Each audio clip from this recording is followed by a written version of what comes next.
किताब ते सिख भी निकलिया गया। लेखक कुलबीर सिंह कौड़ा। भाग 20वां। आवाज़ गुरजंट सिंह रूपवाली। वाहिगुरू जी का खालसा वाहिगुरू जी की फतेह। कौमां दे जाप्ते सिख जाप्ते विच नहीं रहिंदे। जदों कौमां संघर्ष कर रहीआं होण तां ओह अपने आप ते आप ही एमरजेंसी ला लैंदियां हन, जिवें इजराइल दे लोकां ने लाई सी। ਸਿੰਘ ਸਭਾ ਲਹਿਰ ਵਿੱਚ ਸਿੱਖਾਂ ਵਿੱਚ ਵੀ ਇਹ ਆਪੇ ਲਾਈ ਐਮਰਜੈਂਸੀ ਵੇਖੀ ਗਈ ਸੀ। ਢੋਲਕੀਆਂ ਛੈਣੇ ਲੈ ਕੇ ਸਿੰਘ ਸਭਾਈ ਪਿੰਡਾਂ ਵਿੱਚ ਜਾਂਦੇ ਤੇ ਸ਼ਬਦ ਪੜ੍ਹਦੇ, ਵਾਸਤੇ ਗੁਰਾਂ ਦੇ ਭੈਣੇ ਲਾਹ ਦੇ ਨਾਥਨੀ। ਸਿੱਖ ਬੀਬੀਆਂ ਨੇ ਉਹਨਾਂ ਦਾ ਕਹਿਣਾ ਮੰਨਿਆ ਤੇ ਕਾਫੀ ਹੱਦ ਤੱਕ ਬੀਬੀਆਂ ਨੇ ਗਹਿਣੇ ਲਾਹ ਦਿੱਤੇ। ਸਿੱਖਾਂ ਵਾਸਤੇ ਇਹ ਇੱਕ ਧਾਰਮਿਕ ਅੰਦੋਲਨ ਸੀ। ਭਾਵੇਂ ਕਈ ਸਿੱਖਾਂ ਨੇ ਹਿੰਦੂ ਪ੍ਰਭਾਵ ਥੱਲੇ ਸਿੰਘ ਸਭਾ ਵਾਲਿਆਂ ਨੂੰ ਮਜ਼ਾਕ ਵੀ ਕੀਤੇ, ਅਖੇ ਬਣ ਗਏ ਸਿੰਘ ਸਭੀਏ ਜੱਟ ਕੁਣਕਾ ਖਾਣ ਦੇ ਮਾਰੇ। ਪਰ ਫਿਰ ਵੀ ਸਿੰਘ ਸਭਾ ਲਹਿਰ ਨੂੰ ਸਿੱਖ ਸੰਗਤ ਦਾ ਬਹੁਤ ਭਰਵਾਂ ਹੁੰਗਾਰਾ ਮਿਲਿਆ। ਦੂਜੀ ਸੰਸਾਰ ਜੰਗ ਵਿੱਚ ਇਸ ਤਰ੍ਹਾਂ ਦਾ ਹੁੰਗਾਰਾ ਬਿਨਾਂ ਮੰਗੇ ਤੋਂ ਸਿਰਫ ਚਰਚਲ ਦੇ ਜ਼ਿੰਦਗੀ ਜਿਉਣ ਦੇ ਢੰਗ ਨੂੰ ਵੇਖ ਕੇ ਹੀ ਇੰਗਲੈਂਡ ਦੀ ਪੂਰੀ ਕੌਮ ਨੇ ਦਿੱਤਾ। ਨਤੀਜੇ ਵਜੋਂ ਦੂਜੀ ਸੰਸਾਰ ਜੰਗ ਜਿੱਤੀ ਗਈ। ਜਦੋਂ ਐਮਰਜੈਂਸੀ ਆ ਪਵੇ ਤਾਂ ਕੌਮਾਂ ਫਾਡੀਆਂ ਜਿਹਾਂ ਵਿੱਚੋਂ ਵੀ ਲੀਡਰ ਲੱਭ ਲੈਂਦੀਆਂ ਹਨ। ਚਰਚਿਲ ਬਹੁਤ late ਲਤੀਫੀ C.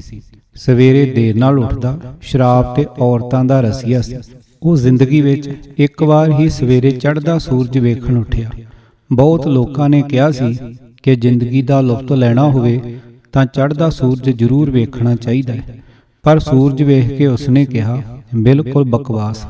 England the house of Commons ਬਹੁਤ ਛੋਟਾ ਹੈ। ਆਬਾਦੀ ਵੱਧਦੀ ਗਈ, ਮੈਂਬਰ ਵੱਧਦੇ ਗਏ, ਪਰ ਸੀਟਾਂ ਓਨੀਆਂ ਹੀ ਰਹੀਆਂ। ਇਸ ਲਈ ਜਿਹੜਾ ਮੈਂਬਰ ਲੇਟ ਆਵੇ ਉਸ ਨੂੰ ਖਲੋਣਾ ਪੈਂਦਾ ਹੈ। ਕਹਿੰਦੇ ਹਨ ਚਰਚਲ ਕਿਉਂਕਿ ਸਦਾ ਲੇਟ ਜਾਂਦਾ ਸੀ, ਇਸ ਲਈ ਪਿੱਛੇ ਖਲੋਂਦਾ ਸੀ। ਜਦੋਂ ਦੂਜੀ ਸੰਸਾਰ ਜੰਗ ਦੀ ਮੁਸੀਬਤ ਇੰਗਲੈਂਡ ਦੇ ਸਿਰ ਆ ਪਈ ਤਾਂ ਪਾਰਲੀਮੈਂਟ ਵਿੱਚ ਚਰਚਾ ਚੱਲੀ ਕਿ ਜੰਗ ਕਿਵੇਂ ਜਿੱਤੀ ਜਾਵੇ। ਚਰਚਲ ਪਿੱਛੇ ਖਲੋਤਾ ਬੋਲਿਆ, ਜੇ ਜੰਗ ਜਿੱਤਣੀ ਹੈ ਤਾਂ ਮੈਨੂੰ ਪ੍ਰਧਾਨ ਮੰਤਰੀ ਬਣਾ ਦਿਓ। ਲੋਕ ਹੈਰਾਨ ਹੋਏ ਕਿਉਂਕਿ ਚਰਚਲ ਤਾਂ ਕਦੀ ਬਹੁਤਾ ਬੋਲਦਾ ਹੀ ਨਹੀਂ ਸੀ। ਐਸੇ ਬੰਦੇ ਦੇ ਦਿਮਾਗ ਵਿੱਚ ਹੋ ਸਕਦਾ ਹੈ ਜੰਗ ਜਿੱਤਣ ਦਾ ਕੋਈ ਵਿਸ਼ੇਸ਼ ਤਰੀਕਾ ਹੋਵੇ। ਇਹ ਸੋਚ ਕੇ ਹਾਊਸ ਨੇ ਉਸ ਨੂੰ ਪ੍ਰਧਾਨ ਮੰਤਰੀ ਬਣਾ ਦਿੱਤਾ। ਚਰਚਲ ਦੀ ਪਹਿਲੀ ਮੀਟਿੰਗ ਜਿਸ ਹੋਟਲ ਵਿੱਚ ਸੀ, ਉੱਥੇ ਚਰਚਲ ਨੇ ਬਹਿਰੇ ਨੂੰ ਆਵਾਜ਼ ਮਾਰੀ ਤੇ ਆਪਣੇ ਕੋਟ ਦੀ ਜੇਬ ਵਿੱਚੋਂ ਇੱਕ ਡਬਲ ਰੋਟੀ ਕੱਢੀ ਤੇ ਬਹਿਰੇ ਨੂੰ ਫੜਾ ਕੇ ਕਿਹਾ, 2 ਸਲਾਈਸ ਗਰਮ ਕਰਕੇ ਚਾਹ ਦੇ 1 ਕੱਪ ਨਾਲ ਮੈਨੂੰ ਲਿਆ ਦੇ ਤੇ ਚਾਹ ਵਿੱਚ ਖੰਡ ਨਹੀਂ ਪਾਉਣੀ, ਕਿਉਂਕਿ ਜੰਗ ਲੱਗਣ ਨਾਲ ਖੰਡ ਦੀ ਕਿੱਲਤ ਹੋ ਜਾਣੀ ਹੈ।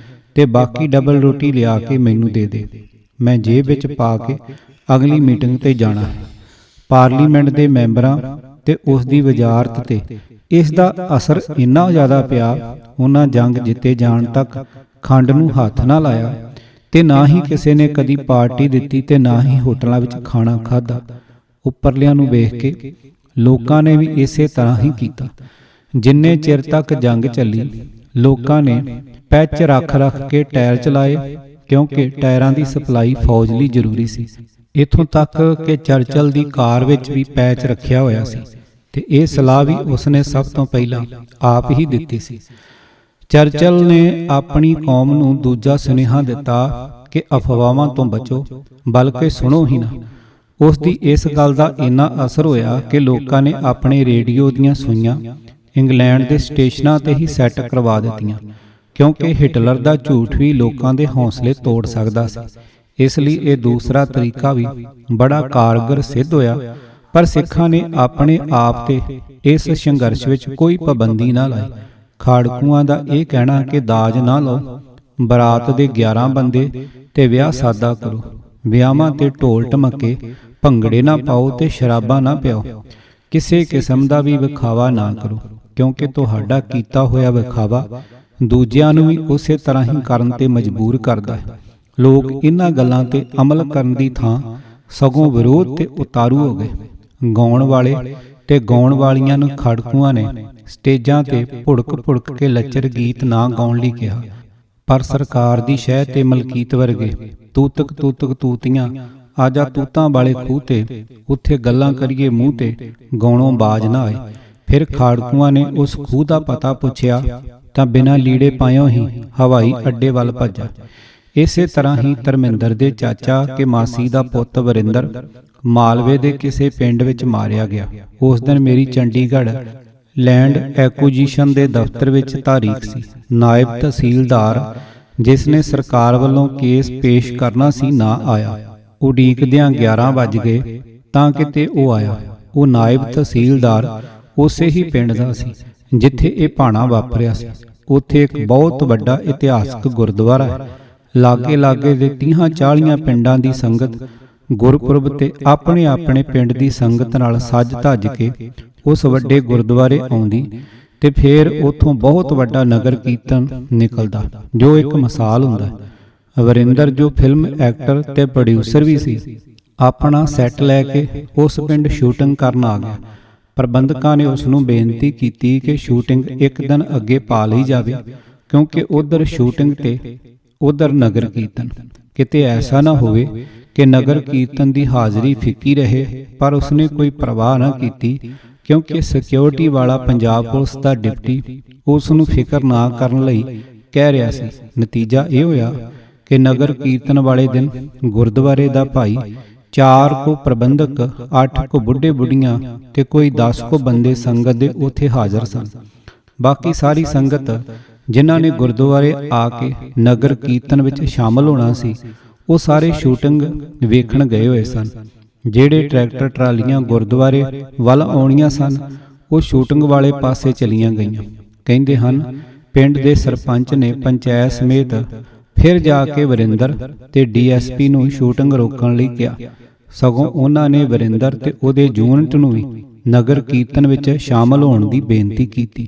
ਪਰ ਉਹ ਚੱਕੀ ਹੋਈ ਲੰਬੜਾਂ ਦੀ ਥਾਣੇਦਾਰ ਦੇ ਬਰਾਬਰ ਬੋਲੇ ਵਾਂਗ ਅੜਿਆ ਰਿਹਾ ਤੇ ਕਿਹਾ ਕਿ ਜੇ ਧਰਮ ਵਿੱਚ ਸ਼ਕਤੀ ਹੋਊ ਤੇ ਸੰਗਤ ਆਪੇ ਉਧਰ ਮੁੜ ਜੂ। ਤਾਈਓ ਥੋੜੇ ਚਿਰ ਬਾਅਦ ਸੰਗਤ ਦੇ ਜੰਮ ਘਟੇ ਵਿੱਚੋਂ ਹੀ AK-47 ਚੱਲੀ ਤੇ ਵਰਿੰਦਰ ਹੋਣੀ ਕੁੜੀ ਨੂੰ ਜੱਫੀ ਪਈ ਪਵਾਈ ਢੇਰੀ ਹੋ ਗਏ। ਡੀਐਸਪੀ ਦਾ ਵੀ ਕਿਤੇ ਪਤਾ ਨਾ ਲੱਗਾ ਤੇ ਨਾ ਉਹਦੀ ਪੁਲਿਸ ਹੀ ਕਿਤੇ ਰੜਕੀ। ਭੀੜ ਵਿੱਚ ਪੈਰਾਂ ਥੱਲੇ ਆ ਕੇ 3 ਬੱਚੇ ਤੇ 2 ਔਰਤਾਂ ਮਰੀਆਂ। ਇੱਕ 80 ਸਾਲ ਦਾ ਬੁੱਢਾ ਵੀ ਆਪਣੇ ਪ੍ਰਾਣ ਤਿਆਗ ਗਿਆ। ਨਾਇਬ ਤਹਿਸੀਲਦਾਰ ਇਸ ਕਰਕੇ ਲੇਟ ਹੋਇਆ ਸੀ ਕਿਉਂਕਿ ਪੁਲਿਸ ਨੇ ਉਸ ਨੂੰ ਪੰਚਾਇਤ ਦੇ ਨਾਲ ਫੜ ਲਿਆ ਸੀ ਕਿਉਂਕਿ ਬੇਨਤੀ ਕਰਨ ਤੇ ਉਹ ਵੀ ਉਹਨਾਂ ਨਾਲ ਗਿਆ ਸੀ। ਉਹਨੂੰ ਛੱਡਿਆ ਤੇ ਉਸ ਆ ਕੇ ਸਾਰੀ ਗੱਲ ਦੱਸੀ। ਪਰ ਅਖਬਾਰਾਂ ਨੇ ਹੋਰ ਹੀ ਕਹਾਣੀ ਲਿਖੀ ਤੇ ਟਿੱਪਣੀ ਕੀਤੀ ਕਿ ਖਾੜਕੂ ਪੰਜਾਬ ਦਾ ਸੱਭਿਆਚਾਰ ਬਦਲਾਉਣ ਤੇ ਤੁੱਲ ਗਏ ਹਨ ਤੇ ਉਹ ਇਹ ਪਾਕਿਸਤਾਨ ਦੀ ਖੂਫੀਆ ਏਜੰਸੀ ISI ਦੇ ਆਖੇ ਲਾ ਕੇ ਕਰ ਰਹੇ ਹਨ। ਜਦੋਂ ਬਾਦਲ ਨੇ ਮੋਗਾ ਕਾਨਫਰੰਸ ਕੀਤੀ ਉਦੋਂ ਵੀ ਇੱਕ ਗਾਇਕ ਜਿਸ ਦਾ ਨਾਮ ਦਿਲਸ਼ਾਦ ਅਖਤਰ ਸੀ, ਇੱਕ ਵਿਆਹ ਤੇ ਗਾਉਂਦਾ ਇੱਕ DSP ਜੋ ਸ਼ਰਾਬ ਨਾਲ ਰੱਜਿਆ ਪਿਆ ਸੀ ਦੀ ਗੋਲੀ ਨਾਲ ਮਾਰਿਆ ਗਿਆ। ਘਟਨਾ ਇਉਂ ਹੋਈ ਕਿ ਗਾਇਕ ਇੱਕ ਗਾਣਾ ਗਾ ਕੇ ਹਟਿਆ ਜੋ ਸ਼ਰਾਬੀ DSP ਨੂੰ ਬਹੁਤ ਪਸੰਦ ਆਇਆ। ਉਸਨੇ ਉਸ ਨੂੰ ਦੁਬਾਰਾ ਉਹੀ ਗਾਣਾ ਗਾਉਣ ਲਈ ਮਜਬੂਰ ਕੀਤਾ ਪਰ ਉਸਨੇ ਕਿਹਾ ਇਹ ਕੋਈ ਤਵਿਆਂ ਵਾਲਾ ਵਾਜਾ ਹੈ ਕਿ ਸੂਈ ਰੱਖ ਦਿੱਤੀ ਤੇ ਵਾਜਾ ਵੱਜਣ ਲੱਗ ਪਿਆ। ਗਾਇਕ ਦਾ ਆਪਣਾ ਵੀ ਮਨ ਹੁੰਦਾ ਹੈ। ਕੋਈ ਹੋਰ ਪਸੰਦ ਦਾ ਗਾਣਾ ਦੱਸੋ, ਮੈਂ ਉਹ ਸੁਣਾ ਦਿੰਦਾ। DSP ਨੇ ਉਸ ਗਾਇਕ ਨੂੰ ਗੋਲੀ ਮਾਰ ਕੇ ਥਾਂ ਢੇਰੀ ਕਰ ਦਿੱਤਾ। ਜਦੋਂ ਉਸਨੇ ਗੋਲੀ ਮਾਰੀ ਲੋਕ ਭਰਪੂਰ ਆਨੰਦ ਲੈ ਰਹੇ ਸਨ। ਗਾਣਾ ਸੀ ਛੜਿਆਂ ਘਰ ਨਲਕਾ ਲੱਗਾ, ਖੁੱਲਾ ਰੱਖ ਦੇ ਵਿਹੜਾ, ਮੈਂ ਨਹੀਂ ਜਾਣਾ ਪਾਣੀ ਲੈਣ ਨੂੰ, ਫੜ ਲੈਣਗੇ ਛਡਾਊ ਮੈਨੂੰ ਕਿਹੜਾ। ਇਹ ਇੱਕ ਗਾਉਣ ਵਾਲੀ ਦੇ ਬੋਲ ਸਨ। ਅਕਾਲੀ ਦਲ ਦੀ ਮੀਟਿੰਗ ਵਿੱਚ ਇੱਕ ਮੈਂਬਰ ਨੇ ਮਤਾ ਰੱਖਿਆ ਕਿ ਪਾਰਟੀ ਨੂੰ ਉਹਦੇ ਘਰ ਵਾਲਿਆਂ ਨੂੰ ਸਨਮਾਨਿਤ ਕਰਨਾ ਚਾਹੀਦਾ ਹੈ ਤੇ ਉਹਨਾਂ ਦੀ ਆਰਥਿਕ ਮਦਦ ਕਰਨੀ ਚਾਹੀਦੀ ਹੈ। ਕਾਫੀ ਮੈਂਬਰਾਂ ਨੇ ਇਸ ਦਾ ਵਿਰੋਧ ਕੀਤਾ ਤੇ ਕਿਹਾ ਕਿ ਇਹ ਭੂਤਰੇ ਹੋਏ ਗਾਇਕ ਖਾੜਕਾਂ ਨੂੰ ਚੜਾ ਕੇ ਸਟੇਜਾਂ ਲਾਉਂਦੇ ਹਨ ਤੇ ਪੁਲਿਸ ਇਹਨਾਂ ਦੀ ਸਰਪ੍ਰਸਤੀ ਕਰਦੀ ਹੈ। ਹੁਣ ਉਸੇ ਦੀ ਗੋਲੀ ਨਾਲ ਜੇ ਮਰ ਗਿਆ ਹੈ ਤਾਂ ਸਾਡਾ ਕੀ ਲਾਗਾ ਦੇਗਾ ਹੈ। ਇਸੇ ਤਰ੍ਹਾਂ ਹੀ ਇਹ ਮਤਾ ਬੁਰੀ ਤਰ੍ਹਾਂ ਫੇਲ ਹੋ ਗਿਆ। ਇਹ ਸਾਰੀ ਕਹਾਣੀ ਲਿਖਣ ਦਾ ਮਤਲਬ ਸਿਰਫ ਇੰਨਾ ਹੈ ਕਿ ਲੋਕ ਇਸ ਹੱਕੀ ਮੰਗਾਂ ਪ੍ਰਤੀ ਲੱਗੇ ਮੋਰਚੇ ਵਿੱਚ ਇਕਮੁੱਠ ਹੋ ਕੇ ਤਨਦੇਹੀ ਨਾਲ ਖਾੜਕੂਆਂ ਤੇ ਹੋਰ ਲੀਡਰਾਂ ਦਾ ਸਾਥ ਦਿੰਦੇ ਤਾਂ ਸੰਘਰਸ਼ ਇੰਨੀ ਬੁਰੀ ਤਰ੍ਹਾਂ ਫੇਲ ਨਾ ਹੁੰਦਾ। ਕਿਤਾਬ ਤੇ ਸਿੱਖ ਵੀ ਨਿਕਲਿਆ ਗਿਆ। ਲੇਖਕ ਕੁਲਬੀਰ ਸਿੰਘ ਕੌੜਾ, ਭਾਗ 20ਵਾਂ, ਆਵਾਜ਼ ਗੁਰਜੰਟ ਸਿੰਘ ਰੂਪੋਵਾਲੀ। ਪੂਰੀ ਕਿਤਾਬ ਸੁਣਨ ਵਾਸਤੇ YouTube channel Gurjant Singh Rupowali subscribe ਕਰੋ। ਵਾਹਿਗੁਰੂ ਜੀ ਕਾ ਖਾਲਸਾ, ਵਾਹਿਗੁਰੂ ਜੀ ਕੀ ਫਤਿਹ।